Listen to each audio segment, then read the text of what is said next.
Well, why not? You Thank know what? you Before they all turn on our so mics, much for can coming you out plug in the tonight. part? We're going to go ahead and get started. Are we gonna break? If you're still finding your seats, Could- I suggest I know. making your way. We've got some seats available up here. We've got one right up at the front. Who's going to be brave? Yes. Thank you all so much for coming out tonight. We always love to see such a full crowd, especially for a launch as exciting as this one. My name is Amali, and I'm the events director here at Books for Magic. We are so excited to have Kevin Nguyen and Tracy O'Neill with us tonight to celebrate the launch of Kevin's newest novel, My Documents. This novel following the plight of 4 Vietnamese American siblings. My Documents holds up a mirror to the face of this country. Okay, its so they do past, give a its little bit of a present, and its very synopsis. near future. If there's any book to read in this moment of rabid persecution, criminalization, and illegal disappearing of immigrants and international students and beyond, it's this one. And there's so much to discuss. I just want to be like, the book's The also kind of warning funny. officially started, however, I just have Well. a few logistics. Go. We'll be doing a hand-raised audience Q&A towards the end of the discussion, so please start thinking of questions to ask and hold on to them. After the talk tonight, Kevin will be around to sign and personalize your books at the alcove next to where you checked in. We'll let you know where and when to start lining up for that. And finally, if you're joining us virtually on I kind of YouTube hoped that you were livestream, going to we would get love T-shirts made encourage that said you to have a Federal copy Boob of the Inspector. Oh, that'd been good. I know. So I'm going to read some quick bios, Well, and then I don't want to we'll get canceled. dive right in. Kevin Nguyen is the author Son of got me the like a novel couple Race. nice gifts last He's night. the She got me features a editor at The Jurassic Verge, Park where he like rain publishes jacket, award-winning stories and about then a American little business, policy, and lunchbox policing, that said "Bathe and Pig in was the City." previously a senior editor at Oh GQ. my He was God. here in Brooklyn. She's Your editor She's so fucking sweet. rules. That's amazing. It's nice. We hang out. Like just for fun. Yeah, like she Yeah. had me over like a month ago and we just played Mario Party. Oh my God. Wait, on which console? On Switch. On Switch? Yeah. Do you have a Switch? Hmm? I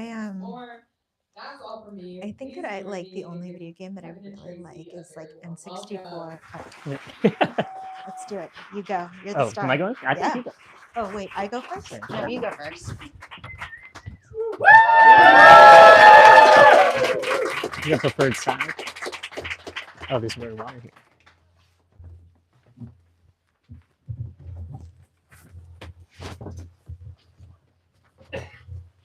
Thanks for coming. I'm going to read very shortly, and then we will be in conversation. Okay, this chapter is called Running Joke. Living in the suburbs meant it always felt like things were happening somewhere else. That was precisely what Dan liked about them. In a city, you might run into someone you know. They call it serendipity. What are the odds of running into you here? Said with such astonishment, like it was the best possible thing that could happen in a day. In the suburbs, you did run into your neighbors, but just the same handful of people. People, most importantly, who did not really know Dan. They knew his wife, Celeste, his kids, Justin and Jesse, maybe a little bit about his job, insurance. Here, these things defined you. Dan was happy to let that be. He was ashamed of what actually defined him, all the people he'd fled or abandoned. So, at Safeway, seeing the neighbors from a yellowish house at the end of the cul-de-sac, it was just, how's the wife, the kids, the job? And then the promise to get together soon before Dan was back to fondling avocados for ripeness. Dan felt safest in his car, a handsome but monstrous Toyota Land Cruiser from the early 90s that he'd picked up on the cheap at a police auction. He was self-aware enough to realize that his comfort in it came from his history of leaving a place and people and responsibilities, and that this big gas hog of a car had enabled that. But he promised himself that it wouldn't happen again. He was just driving around the suburbs, circling from one strip mall to the next, indulging in an endless list of chores that was mundane and also kept Dan grounded. This time, he wasn't going anywhere. Dan's documents, his birth certificate, social security card, those things, were kept in an old blue Trapper Keeper in the trunk, usually under a beat-up sporting equipment that his children used when they went to the park or the beach. At times, Dan was worried what might happen if his kids uncovered the folder. They would be too young to know what even to make of it, but they might show Celeste, who had no idea about Dan's previous lives. Maybe there was a part of Dan that wanted to be discovered. He'd been raised in a family that could be best described as shame and guilt based. It was probably what made it so easy to fit into his new life. Christians loved shame and guilt. When he met Celeste, it had been so easy to convince her, her friends, and her family that he was also a lifelong Christian. Feel bad about yourself and claim Jesus, the church recognizes you as one of their own. Sometimes Dan had nightmares about Celeste finding the documents and confronting him. She'd be furious, of course, and rightfully so. He imagined the ensuing blowout. He could see everything that Celeste would say, the disappointment, the look of betrayal. Would Dan fess up and try to do everything in his power to make things right with his family, or would he bolt again? But as the years went by, weekends of errands, trawling around the suburbs in his gigantic car, had put him at ease. And so, for many years, Dan's real identity was left just beneath the boogie board or baseball bag in the back of his Land Cruiser, waiting to be uncovered. When the American Advanced Protections Initiative passed, Dan was unstressed, even though all the signs pointed to the government coming for the people in its exact demographic: Vietnamese, male, middle-aged. But Dan was prepared. Running away wasn't about remembering what to bring, but knowing what you'd leave behind. Each time Dan left a place, he learned to take less with him. He was only 4 years old when his family fled Saigon. He was too young to make any decisions then, but his mother had tried to take as much as possible: clothes, books, old photos, family heirlooms, anything that could fit in the boat. Really, instead, they should have brought as much fresh water as possible, since they nearly died of dehydration at sea. When they beached at a refugee camp in Indonesia, they would lose all their possessions, the meaningful ones anyway. The camp consisted of long, unremarkable huts and an under-resourced medical center. There was enough to eat, but it was only ever the most basic forms of sustenance: some rice, maybe a little bit of fruit if they were lucky. Dan's mother believed that their time in the refugee camp would be short, and even as the months passed, she remained confident those days would end. Young Dan felt that he would be in camp for the rest of his life. But his older brother, who'd managed to settle in the US, was able to secure a sponsorship application. Dan's mother thanked Buddha, though it was the family of Catholics who'd eventually take them in once they reached California. He knew his story was not special. A lot of people came to the US fucked up by the war, imprisonment, refugee camp, re-education camps, whatever. For a lot of immigrants, this manifested as anger. As for Dan, he nurtured a cool acceptance that everything could evaporate overnight, and if it did, he could move on. Survival was just figuring out the next day. When you can only imagine life a day at a time, it's always money you need, never wealth. Decisions are made in the immediate term. After all, you only worry about the consequences if you're thinking ahead. So when Dan, watching cable news, saw that AAPI was a done deal, he didn't bother to say goodbye to Celeste or peek into the bedrooms of Jesse and Justin, both fast asleep. No final glimpses. Instead, Dan walked straight to his Land Cruiser in the garage. He checked the trunk and took stock of his belongings. The trapper keeper was still there, buried under a pile of beach toys. Now he had the patience to unpack it, putting back the folding chairs, cooler, and big blue umbrella in their proper spots on a metal shelf he had built 2 summers ago, swapping them for camping gear that he and Celeste used more frequently before they had twins: a sleeping bag, the tent, an extra wool blanket, a small stove. Dan turned off his phone knowing he could be tracked and dropped it inside the cooler. Last, he removed the pair of car seats that belonged to Justin and Jesse and placed them on the floor of the garage. As Dan pulled out of the driveway, his head turned around so he could see through the back windshield. His eyes grazed the empty spaces of the car seats had left. Under them had remained a layer of assorted crumbs and dust, in the shapes of where his son and daughter had been just hours earlier. He could clean the seats off later, maybe with one of those free gas station vacuums, once he was further down the road. Dan felt the faintest touch of guilt, not about leaving, but the recognition of how easy it was, and each time it only got easier.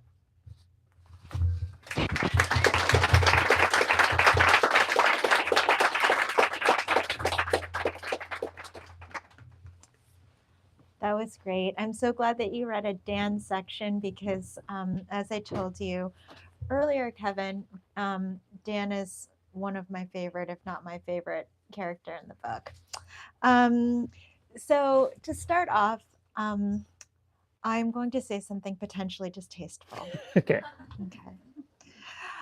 So this is a novel in which Vietnamese Americans are put in a detention center following a sequence of terrorist attacks. And yet it is so fun and hilarious. And I was reading the novel and I just found myself thinking, God damn, I cannot get enough of this detention center. What's wrong with me? And so, my first question really is, what the hell, Kevin? It's funny, when I like conceived of the book, I was reading a lot about Japanese incarceration, which happened in World War II. And an early version of the book was going to be a historical novel. And I realized that wasn't quite the project for me. But I just imagined, oh, like if we got sent to camp today, like how would that feel? And I realized like we just mostly like be mad about not having the internet all the time. Like we'd be really focused on the pettiest things, the smallest things, because that's just how your day to day is formed, even though like the larger existential things loom over you. So I actually think that gap, that tension of like a very serious thing happening, but then us or the characters being fixated on the smaller things was sort of the engine of like how I formed the novel. Yeah, I mean it's really funny to think about the way in which irritation or minor frustrations end up occupying so much mental space, or even like slight boredom. Um, and I think that you really brought that sense of the everyday to the fore beautifully. Um, but I did want to ask you about genre, because I think that when I was reading it, I could imagine people referring to it as speculative fiction. I could also very much imagine people saying, "Oh, this is so realistic." As I said before, there's so much comedy. There's a couple of very dark moments in the book. This is a book that like gives a lot of attention to flows of capital, and there are ambitions at a geopolitical scope. And it's also, to me, distinctly American. And so I wonder, when you were writing this book, were you thinking about genre? Is it even useful to be thinking about what genre this book occupies Yeah, that's a really good or pulls question. from? I wasn't thinking about it actively, and it's been interesting. Like you put the book out in the world, and it gets described certain ways. So I've heard it described as dystopian, I've heard it described as speculative fiction. I don't think these are like incorrect labels. I just hadn't really thought about it that way. But I think like in science fiction or even speculative fiction, there's like some thing in the world that is different that enables like the scenario. Mhm. And I think here, as in real life, it's just a policy. Like the way that Japanese Americans got locked up was an executive order that was signed by FDR, and that's one piece of paper. And now we live in a world where like the president signs lots of these all the time, So we're like kind of on a knife's edge away from this stuff.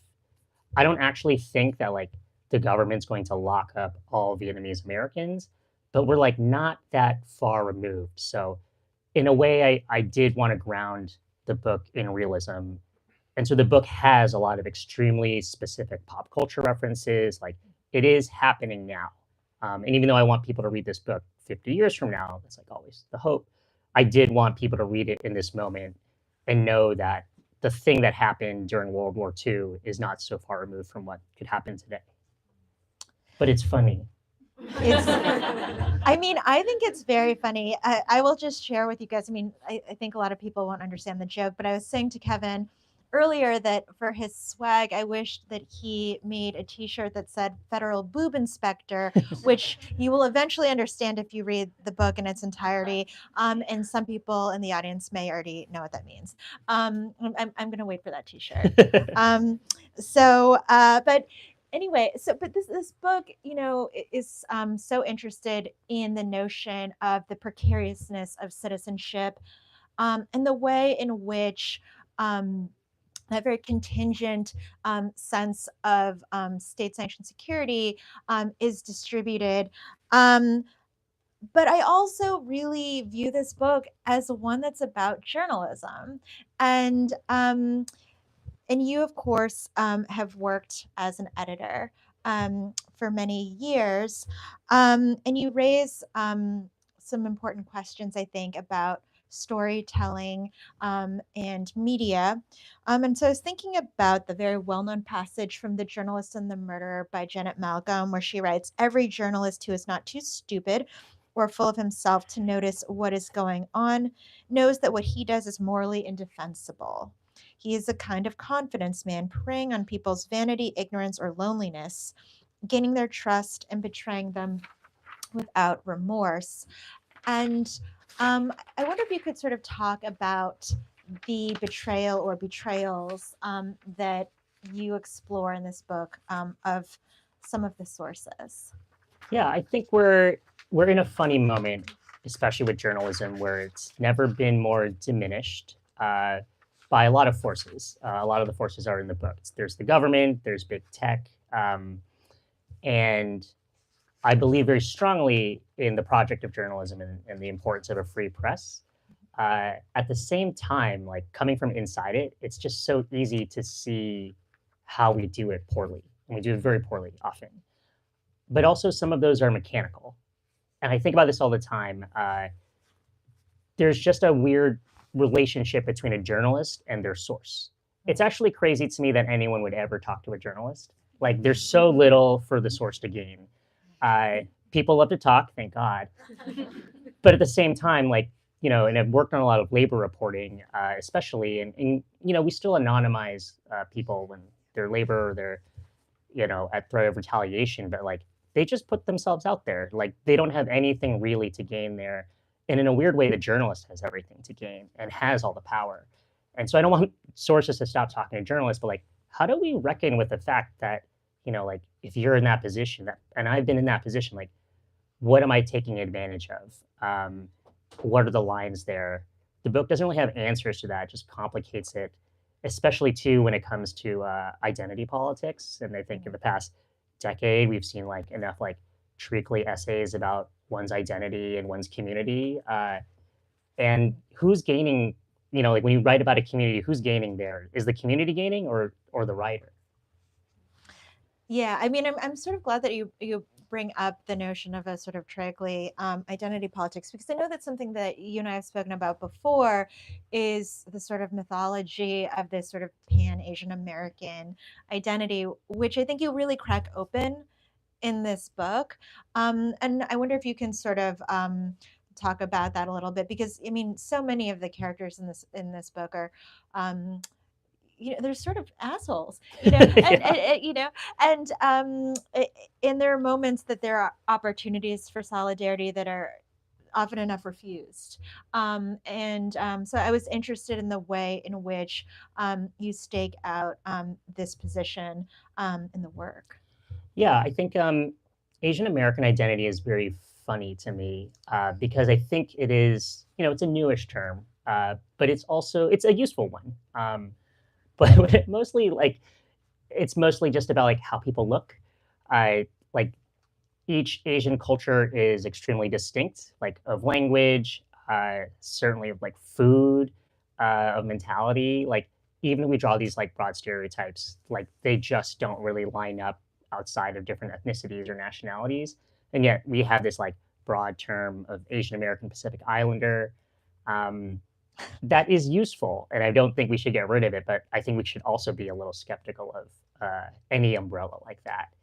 Um, in the book, the act that sends all the Vietnamese people to camp is called the American Advanced Protections Initiative, which is AAPI, which was kind of it started as a joke in the draft, and I thought as we went along is like, are people gonna be mad that I make like the villainous policy called AAPI? And I will say, like in the past couple months, like watching the right wing really jump at certain acronyms and weaponize them, like DEI. I don't feel bad about it anymore. Don't feel bad. And I guess I would get into the Korean nightclub that's at the beginning of the book, and you would not. So Based on a real nightclub. based on a real nightclub, yeah. You guys ever been to Circle? Doesn't exist anymore, but Um, so throughout the book, there are some exemptions to AAPI given to people. So Alvin, who is one of the four siblings in the book, is given an exemption from going to Camp Tacoma, which is the detention center, because he is a Google employee. And at another point in the book, the younger brother Duncan is essentially approached by an LSU coach who has come to recruit him, and essentially he'll get out of the detention center if he just agrees to go play college ball. um, and at the time, the recruiter says to him, it would be a real waste of American talent to keep you here. And I wonder if you want to talk a little bit about what you were thinking about. I mean, this doesn't sound funny, but there is a sort of humor, actually, to me about what you're doing here and what you're trying to say about the way in which particular types of institutions and organizations are able to uh, sort of make their way into policy because of some of the private public partnerships that I think we maybe now understand a little bit more, but really I think are only coming into view for many Americans more recently. Yeah, I think, I mean, we all understand and recognize that the rules don't apply equally to everyone, right? Like everyone knows that. I do think that Asian Americans like often try to like accept themselves from that too. Like they don't want the rules to apply to them. Um, and so like I think assimilation is a big part of that. It's like if you just follow certain guidelines, you will get things that you think you deserve. There's a lot of thought about like what people deserve and what they don't, which I think is kind of a ludicrous concept in some ways. That we like live in some kind of true meritocracy, or that things like whose life has worked out where like you just work for the thing and you just get it, you know? Maybe for some people. Um, but yeah, but like the four characters kind of, it's not so neat, but they do embody certain aspirations. So there's the person that's like Ursula is like super career hungry. Alvin is more into the prestige of a job. We have Jen, who's like a budding college freshman, like trying to get good grades and make friends, and then Duncan, who you mentioned, like he wants to be a star athlete, and like do following those pathways really get you to the thing that you want? Like, do you even know that you want that thing? Like, how do people in their late teens and early 20s know what they want? We're just told what we want. And so, I don't know, there are kind of semi tragic consequences to just following those beliefs. Yeah, I mean, I think one of the things that happens in this book, it's almost a refrain, but there's several variations in the book of people saying like, "I'm just doing my job," essentially, or this is just my work," and whether that is one of the guards at Camp Tacoma, the detention center, or other characters in the book, who are working in many different fields. And, to me, this is a book that's also so interested in our relationship to labor. Um, and the detention center itself is interesting because although we might think of it as, and it's even described at some point by some of the politicians in the book as like a place where work doesn't happen, in fact, what we end up seeing is these characters working, Yeah. even if that happens to be like smuggling contraband or distributing contraband. And so I wonder if you can talk a little bit about what you wanted to sort of draw out about work Yeah. and labor. Yeah. Um, yeah, my first novel is strongly about work, I would Mhm. say, and I think this novel is also about work. Uh, I kind of have this belief. It's kind of based on something a coworker of mine has said, but everyone, like human beings, just produce things, and we either like produce art or we produce garbage. Uh, I think there are delineations between those things, but like as people, we're always like making things. We're actually always productive in a strange way. So taking a lot of people, putting them in a detention center where they can't be productive, like they find new ways to be productive. So in the camp, a lot of people are making art, a lot of it bad, which is fun to write. But that's not really the point. Like the fulfilling thing is the work. And then I think a lot of people in this room know me and my partner Naomi. Like we work constantly, so they don't think that idea is super surprising out of me. Right on. Well, I mean, there is. I mean, I'm glad that you bring up the art, right? And because this is a book that also alludes at several points to art, whether it's like Kurosawa films or Babe, Pig in the City, which plays an integral role in this book. Um, and at one point at the camp, Jen, who you mentioned, one of the young women in the book, um, says to somebody who is distributing contraband, I thought you just provided essentials. To which he says, art is essential. And then another character laughs. And I have to tell you that I found that so refreshing. um, and um, and so I kind of want, I wonder if you can talk a little bit about what you were thinking about in that scene, because I think that there's a sort of ambivalence that is written into it, in sort of thinking about, what is or is not essential about art and how art functions in times of crisis. Yeah, obviously, like, we have chosen to make art for a living, so we believe in the value of art. Well, actually, I decided to make garbage. Yeah, we did. um, and then I guess, like, it's just very easy for like authors and artists to like really go up their own butt about it. Where I think the service we provide can be important. It's also not important to everyone, um, and so I think that ambivalence was important because I don't know. It just felt honest. A lot of the themes of this book, especially the art making, came out of reading a lot about Japanese incarceration, which I've just like been doing off and on since college, which was the first place I learned about it, which seems crazy to me. Like in high school, I did like a whole year about World War II, didn't get a mention once, and I went to college in the Pacific Northwest, and I had like a really tremendous professor. Shout out to Tamika Nomura, who like introduced me to in the class to what happened to Japanese Americans during World War II. Um, and it's interesting too because a lot of the literature around Japanese incarceration is just like about how depressed everyone was in camp, which is certainly true. But there was also a culture that emerged out of camp. Like they were creating their own newspapers. The sports leagues that are like in this book are directly inspired by baseball and football leagues that were in various Japanese American camps. There's actually like a lot of tremendous poetry that came out of camp. Uh, but the point is like survival or just like adapting to like we just have to make things. We have to make stories. We tell them. I actually don't know if we have to. Like we just do it. It's just like a natural output of like people living in the world. Right on. Cool.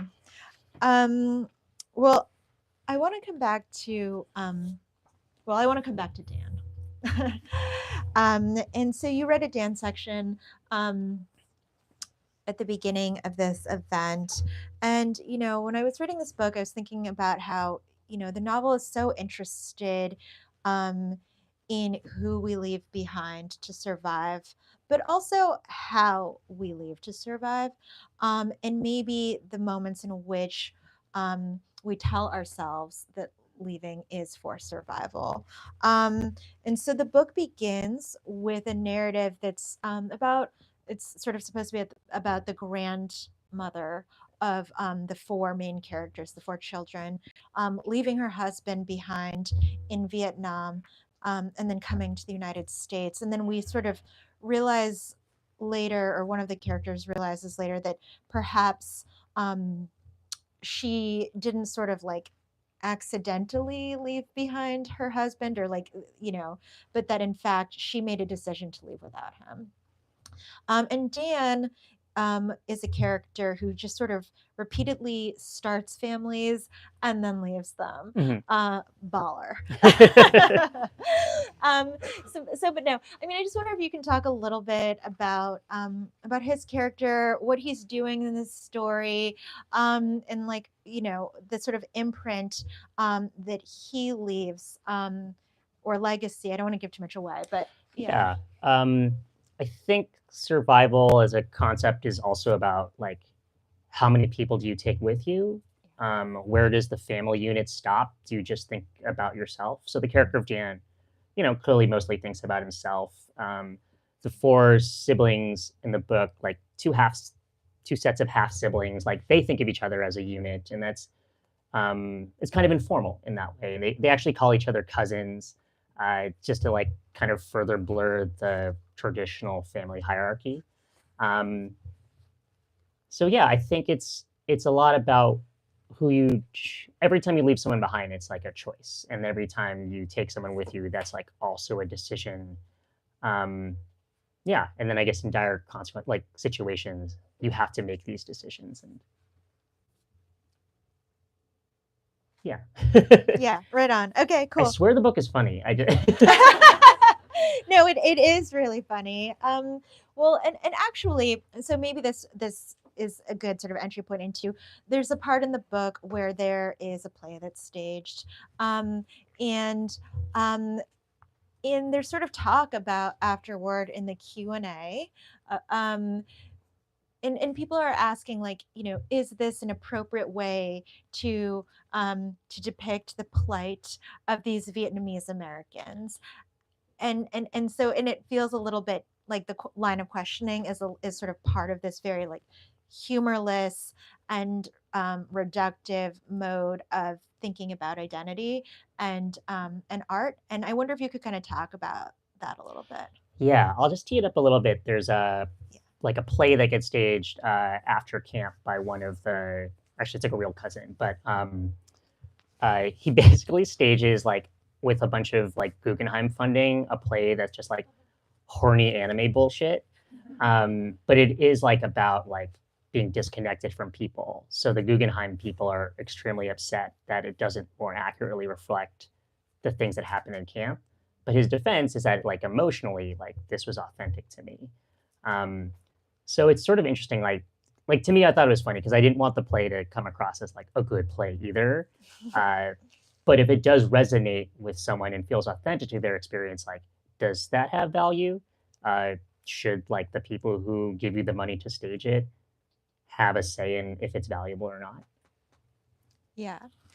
Um, I wonder if before we get into audience Q&A, if I could just ask one more question, which is, I mean, so this is a brilliantly structured book, and there are so many different nodes and parts to it. And I don't want to give too much away, but like there's a great deal of play with textual form. We go in and out of different characters' POVs. And I wonder if there was a part that was especially satisfying for you to write. Ooh, that's a really good question. Most of it was quite painful to write because writing is hell. And we chose this life for some reason. I actually think the very end, which I guess I won't spoil, It's so good. but when that clicked, yeah, it just really clicked. And I've read the book a bunch of times because I had to. But every time I get to the end, I was like, it's not bad. It's hard. Excellent. Okay, so I think that Kevin would now be willing to field Very some willing. Yeah. questions. Okay, so who has a question?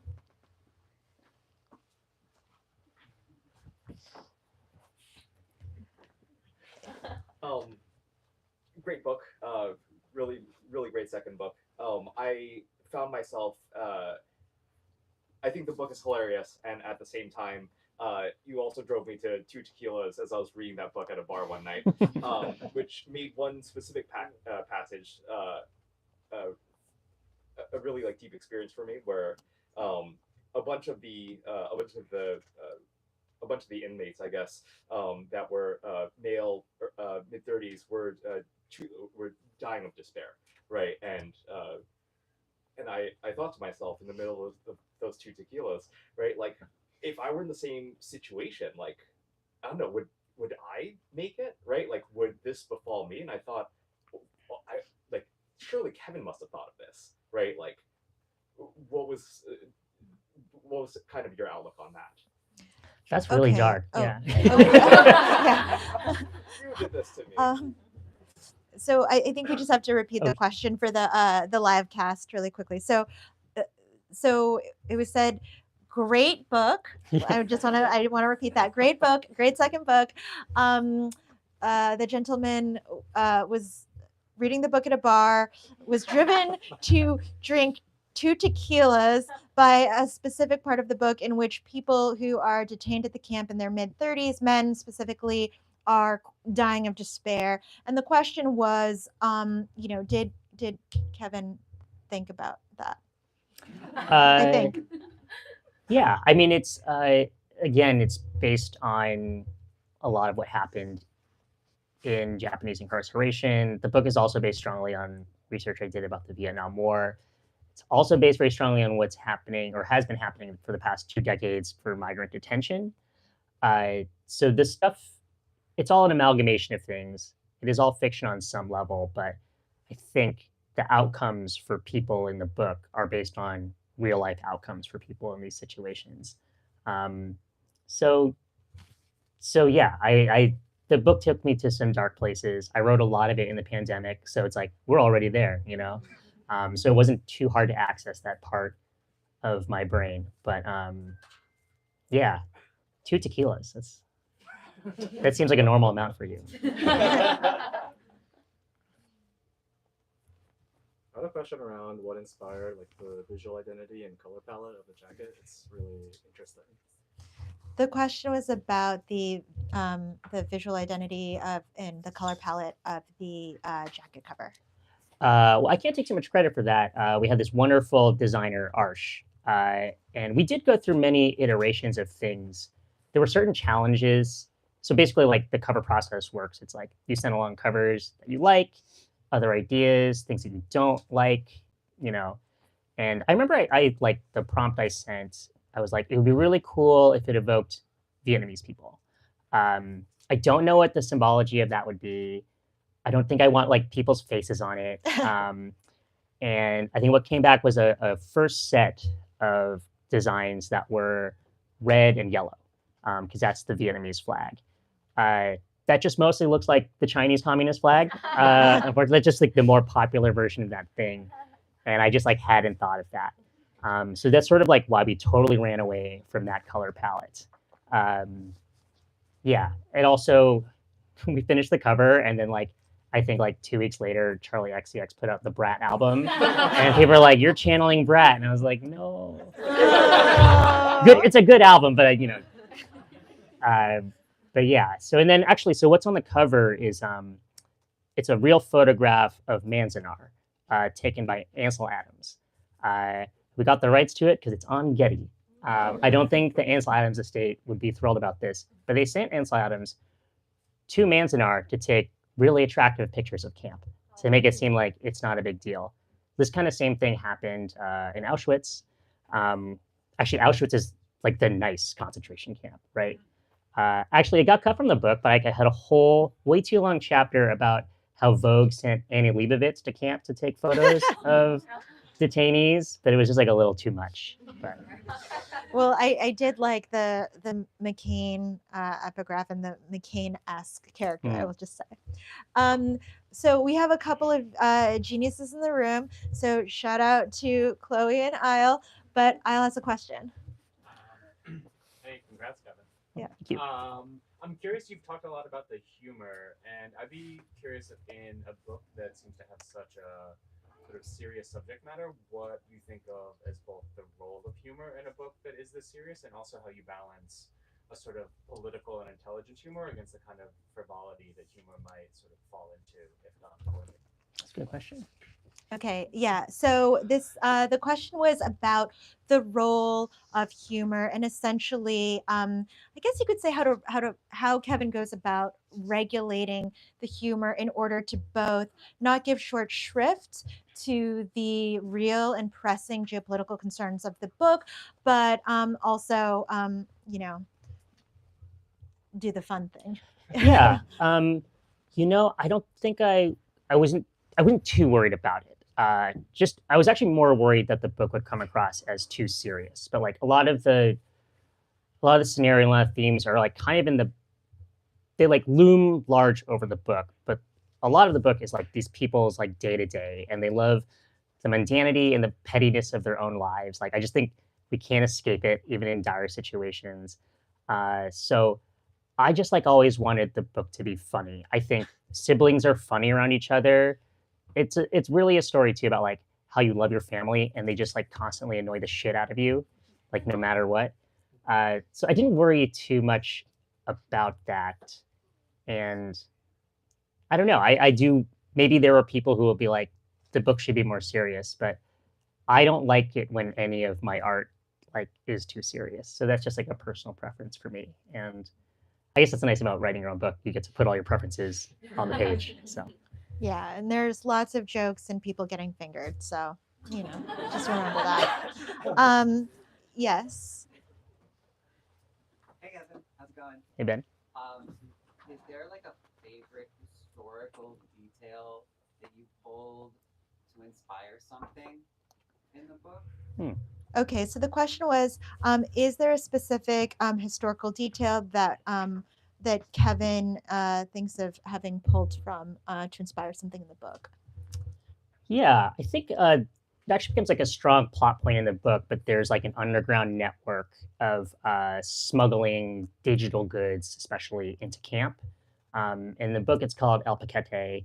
And in real life, in Cuba, it's called El Paquete. And I loved reading about El Paquete because in Cuba, it's not quite this way anymore, but I visited in like 2015 and they're just still there was internet there, but there wasn't really like cell service. So you had to go to like an embassy or like an American hotel or a Western hotel to use the internet. It didn't mean that like Cubans did not have computers everywhere. They were just like using El Paquete. They were like sending around flash drives with the latest episode of Game of Thrones. So they had this like kind of disconnected informal internet. I think a lot too, like if we like make it through the apocalypse and there's like a post-apocalypse, like that's totally how we'll live. Like there'll be no cell service, there'll be no Wi-Fi, but we'll just be like kind of trading these like physical flash drives around of, you know, middlebrow TV shows. Chloe. So one thing that I think is so incredible about your work life is that you work across so many different genres, both in your own writing, you write nonfiction and journalism, but also, of course, as an editor. And you're talking about, you edit a lot of pieces about labor, you edit a lot of pieces about tech overreach, and also about, incarcerated people. And I'm wondering how much your work as an editor found, I don't know, its way into this work or influenced this work. And if you had stayed at GQ or something, would we have a very different novel right now? Oh, that's interesting. Well, Chloe knows she's one of the reasons I left GQ. So, no, sorry. It makes it sound. Chloe and I worked on a story that I left GQ and like we brought to The Verge, and that's why Chloe is a Pulitzer Prize finalist. No, actually, I was thinking about this the other day. Magazine writing has affected like how I write and want to tell stories, and I think what Tracy was kind of alluding to earlier, like kind of the different textures of the book are a thing that I just got from magazines. When you're like editing a magazine article, like you just don't want to do too much exposition in a row. Like you want scenes, you want dialogue. And I think I'm constantly thinking about, I'm not too worried about like boring the reader necessarily, but like myself, I want everything to be dynamic. So I just like never have scenes that are too long. I go in and out of dialogue a lot. I think exposition I keep like pretty light. So they're just like kind of mechanical things that I've taken there, but also like thematically in the book, there are a lot of things that I have edited and reported over the past 5 years that are in the book. Several years ago, like at The Verge, we ran a big package about the Department of Homeland Security. It had been 20 years since the formation of it, so like I spent a year working on DHS stories. Like DHS is in the book in certain forms. We worked on a package about Google a few years ago. Like Google plays quite prominently in the book. So there are, I guess maybe one way to put it, it's like when you assign stories in journalism, you kind of have a hope of where the reporting will go and a story you want to tell. You have like a hypothesis. Sometimes the reporting doesn't always bear that out, and that's fine. And you run it with what you have. Sometimes you're just like, there's like an emotional truth, or like I just know the next turn is out there. Then you can make it up and put it in a novel. So, but you can get to the real thing by making something up. So I think we have a question from Wolfgang. Great fit. I'm just curious, is there a certain character in the book that you feel like you really resonated with, or that, I don't know, felt kind of just easy to write? Something that kind of rolled off. Yeah, great question. So the question was, is there a character in the book that Kevin felt resonated with him, or that kind of came to him easily and just like rolled off? Yeah, it's a really good question. In some ways, I think the father character, Dan, was the easiest on one level because I just, every decision he makes is the most selfish decision. Mm. And hopefully I don't make those kinds of decisions in my life. So it's fun doing that on the page. The hardest character to write was Ursula, who is the journalist character. She also makes a lot of bad decisions, but I also understand why she makes them. And just seeing that in myself and that kind of selfishness and that power imbalance that we alluded to earlier, that was like kind of a tough pill to like constantly swallow every time I got to like an Ursula chapter. So Right. Oh, she's gonna do it again, isn't she? she's gonna do it again. Yes. So how did it come about if the main characters were all cousins, and how much of your actual cousins were in mind when developing the characters? That's one of my cousins. I see. Okay, so Kevin's cousin was asking about, how it came to be that these characters are like all cousins, these main characters. Okay, so a bunch of my cousins have read the book, and the fun thing is, like, I have a bunch of cousins that live here in New York. When they moved here, they were like in their early 20s. They all hung out with each other all the time. Inexplicably, all their friends are Asian. I don't know how that happened. But they seem to have a great time, and they just like complain about each other constantly.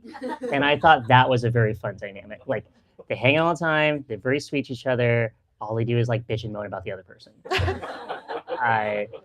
Okay, none of the cousins actually track to any of you specifically. I know you're just asking about yourself. I think these characters are more interesting.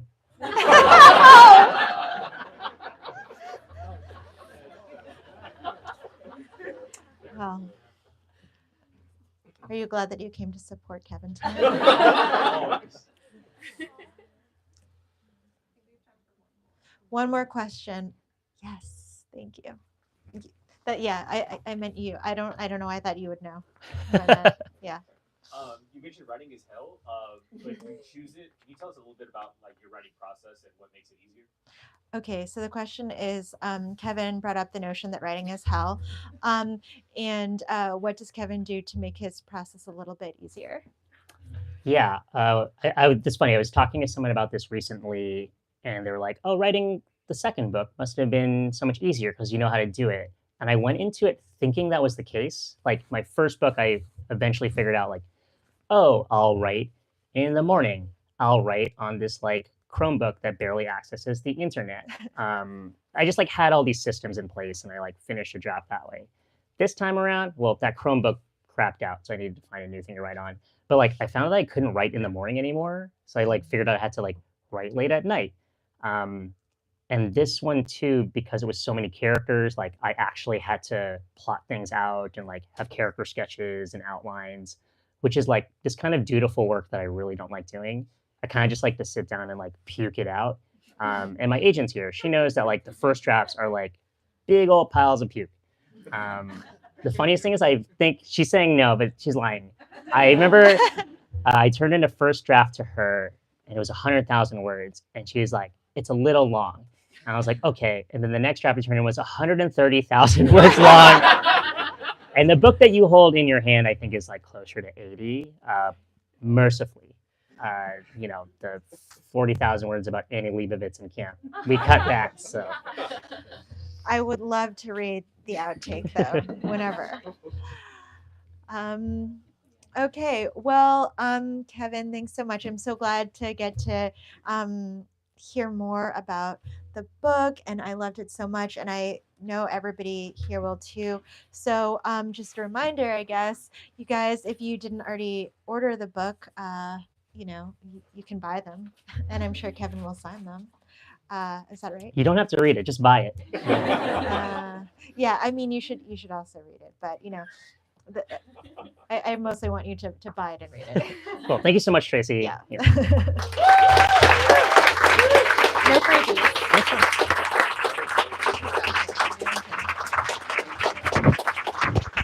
Thank you all so much for coming out tonight. Thank you to everyone who asked questions. Thank you to Tracy for moderating such a wonderful conversation. And thank you, Kevin, for celebrating this launch with us. So, some final reminders before we wrap up. If you're still with us on the live stream, you can buy a copy by clicking the link in the live stream description. For those of you with us tonight, as Tracy just said, it's imperative that you buy a copy of this book, or a second, or a third. We also have copies of Kevin's previous novel, New Waves, and Tracy's most recent book, Women of Interest, which is a fantastic nonfiction read if you're looking for something to go along with this novel. We also have copies of Kevin's zine offline, which is fantastic, so grab a copy of that as well on your way out. Kevin will be signing and personalizing books right where my coworkers are pointing/standing. So just sit tight while we get him settled back there. Then please make sure that you gather all of your personal belongings, line up down the center aisle and curve around to the wall, get your book signed, and have a great night. Thank you all again. Let's give these two one last round of applause.